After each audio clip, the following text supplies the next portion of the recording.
Hello again, everybody. This is Tom Funk with another episode of Trail Tales, and this installment comes from my 50 hikes in Michigan's Upper Peninsula. Hikes that you can do with your grandkids, your children. For the most part, there's a few rugged ones, but today's hike is great for the little ones, and it is. It's like a scene right out of Alice in Wonderland, and where we are at is in Menominee County, and we're at the John Hennes Park in Menominee, and it is called the Shakespeare Trail. Now, I had many choices for a name for this one, but I chose Shakespeare because the trails are named after authors, and he's probably the most recognizable one of all. So I chose Shakespeare Trail for this, although you'll see names of trails of many, mostly English authors here. You can make this as long or short as you want because there's so many spurs and loops in this little park. But, half a mile is about what I did, and I spent about an hour poking around here. And it's very flat, incredible plant diversity, unique landscaping with this, and great bird watching if you're there the right time of year. You won't need a topo map here. This map is pretty much surrounded by civilization. If you get lost, you're just going to end up in a parking lot, so keep that in mind. This is an urban park with picnic facilities and a swimming beach. Footwear, you're going to need flip-flops. That's going to be it. Last time I was there, the trails were heavily wood chipped and very comfortable to walk on. So John Hennes gave the park that bears his name to the citizens of Menominee on September 30th, 1907.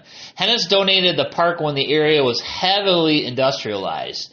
Hennes loved trees, and these old growth specimens you'll see today reminded him of his German homeland and motivated him to preserve this park.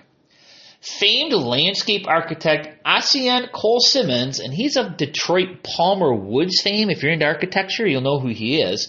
Well, Simmons, he's the one that designed the park using natural landscaping, which was pretty radical back in the day because if it was quote-unquote natural, it was heavily influenced with ornamentals and things like that. So again, the philosophy at the turn of the century, at the last century, was much different, and designers often moved, large amounts of soil to create landscapes. Well, Simmons, he wouldn't have any of that. He designed this park's original paths using a water feature, winding trails, and the large trees. He pretty much left the stuff there and incorporated the trails into what he had. Most of the designs have been lost over time due to fires and design changes made since. So it was originally created and it's been modified since, but you'll get the feel of this park and how wonderful it is. So Hennes Park does have a sandy swimming beach, playgrounds, picnicking, and colorful ponds. So this is great for kids. On a false island that juts into Lake Michigan is where you're going to be. So you get lost, you're going to end up on the isthmus in a little road. So it's you're not going to get lost. You may not know where you are, but you're not going to get lost. This main loop is accessed by numerous spur trails that all have authors' names, and I chose Shakespeare, of course. And it's heavily wood chipped and flat, and it is an opportunity to kind of lollygag and explore. So the park is 50 acres, and it juts out into Green Bay, and it's similar to the layout of Marquette's Presqu'île Park, but the Menominee version is smaller and flatter. And beyond the elaborate entrance arch, the paths are named, again, after famous authors. To find the park, take M35 north out of Menominee and turn right onto 44th Street. Take 44th Street until it ends at the park entrance. Take the one-way road and park at your first shelter. A trail spur starts immediately behind the shelter. Look for wood chips. With all the accesses to the loop trail coming out to the entry drive as spurs, this can be a very confusing experience.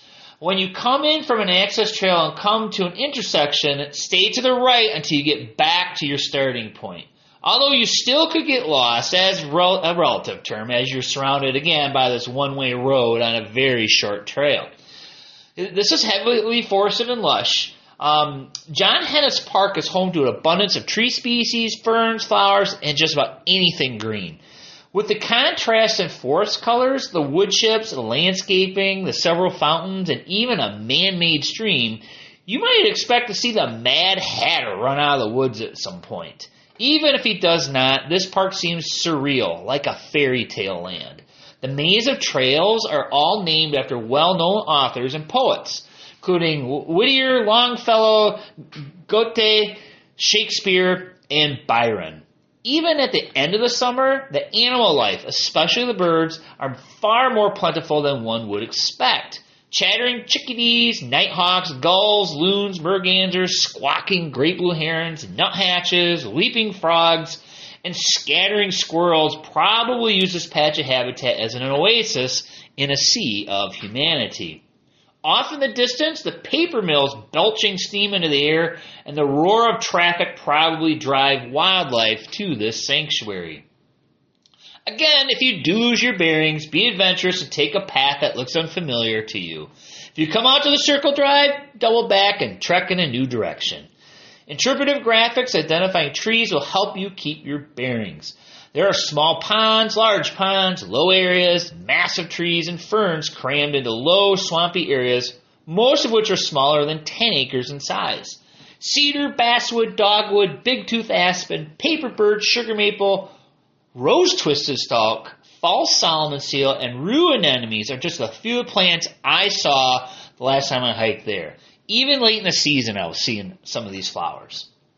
After you found your way out of the woods, explore the natural cobble and sandy beach, as you'll be on Lake Michigan.